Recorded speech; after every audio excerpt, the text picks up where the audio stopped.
After trekking ಮಜ್ಜಿಗೆ ಕೊಡ್ತಾರೆ, ಸಿಕ್ಕಾಬಟ್ಟೆ ಕೂಲ್ ಅನ್ಸ್ಬಿಡೋದು ಬಾಡಿ. So thanks.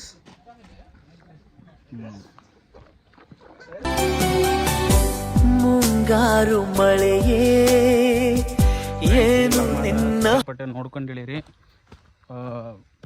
ಹತ್ತೋದಕ್ಕಿಂತ ಇಳಿಯೋದು ತುಂಬಾ ಡಿಫಿಕಲ್ಟ್ ನನ್ನ ಪ್ರಕಾರ.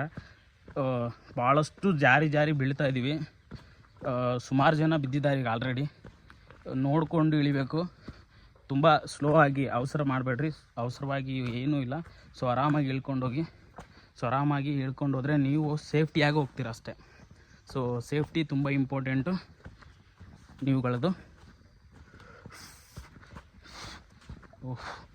ನನ್ನ ಬೆವರು ನೋಡಿದ್ರೆ ಗೊತ್ತಾಗ್ತದೆ ನಿಮಗೆ ಹೆಂಗೆ ಇದೆ ಈ ಜಾಗ ಅನ್ನೋದನ್ನ. ಫುಲ್ ವ್ಲಾಗಲ್ಲಿ ನೋಡಿರಿ, ಫುಲ್ ವೀಡಿಯೋದಲ್ಲಿ ನೀವು ನೋಡಿರಿ. ಪ್ರತಿಯೊಂದು ಏನೇನು ರೆಮಿಡಿಯಲ್ಸ್ ತೊಗೋಬೇಕು, ಏನೇನು ತೊಗೊಂಡು ಹೋಗಬೇಕು, ಸೊ ಯಾವ್ಯಾವ ಜಾಗದಲ್ಲಿ ಕೇರ್ಫುಲ್ಲಾಗಿ ನಡಿಬೇಕು, ಪ್ರತಿಯೊಂದೂ ನಾನು ಎಕ್ಸ್ಪ್ಲೇನ್ ಮಾಡಿದ್ದೀನಿ.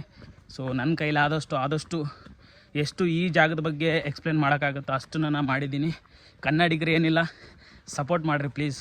ಯಾಕಂತಂದರೆ ನಾನು ಇನ್ನೂ ತುಂಬ ಈ ಥರ ಪ್ಲೇಸ್ಗಳನ್ನ ಎಕ್ಸ್ಪ್ಲೋರ್ ಮಾಡಿ ನಿಮಗೆಲ್ಲ ತೋರಿಸ್ಬೇಕು ಅಂದ್ಕೊಂಡಿದ್ದೀನಿ. ನಿಮ್ಮ ಸಪೋರ್ಟ್ ನಂಗೆ ತುಂಬ ಇಂಪಾರ್ಟೆಂಟ್ ಆಗುತ್ತೆ. ಪ್ಲೀಸ್ ಸಪೋರ್ಟ್ ಮಾಡಿ please. Motivation is the most helping nature ಅಂತೆ. ಸೊ ಅದನ್ನು ಮಾಡಿ. Thank you Kannadigas. Thank you. ಗುರುತು ಹೆಜ್ಜೆಗೆಜ್ಜೆಯ ಸವಿಸದ್ದು